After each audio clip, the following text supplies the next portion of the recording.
Begin by cutting the tubing to accommodate the length of each of your flower bed or garden rows. Make sure that at least one opening extends beyond the length of the last planting in your row.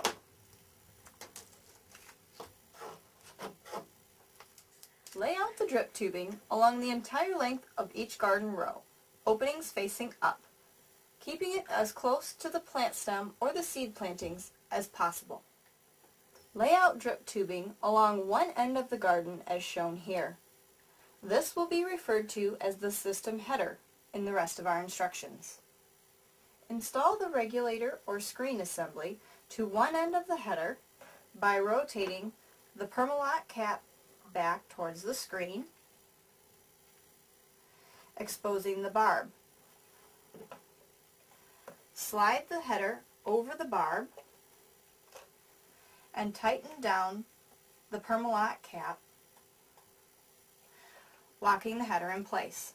Now you're going to cut the header at the intersections of each row to allow for the installation of the Permalock T and the Permalock elbow at the opposite end of the header. Connect your headers to the drip tubing by using the Permalock T's. Make sure that the caps are screwed back, exposing the barbs. Next, slide your headers over the barb and tighten the caps down, locking them into place. Continue on the other side, and now you've completed your header connectors to the T. Lastly, take your drip tubing, insert it over top of the bottom barb, rotating to screw it all down into place, securing your drip tubing. To cap off your header, you're going to be using the Permalock elbow.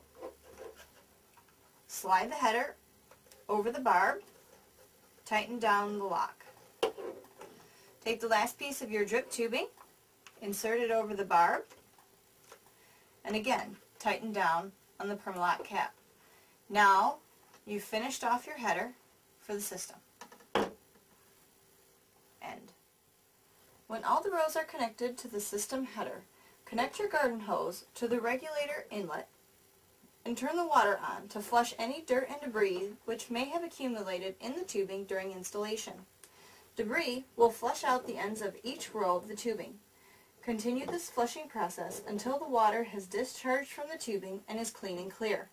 Now turn the water off and follow the drip tubing end closure instructions. Cut a 1-inch piece of tubing off the end of each row.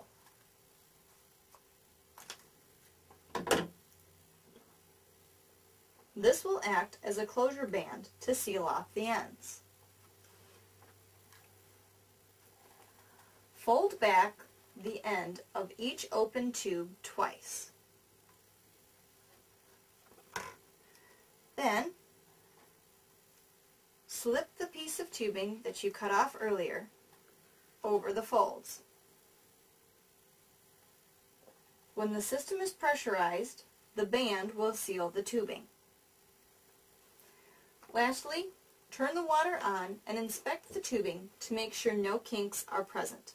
If any kinks exist, simply pull the tubing from the end to remove them.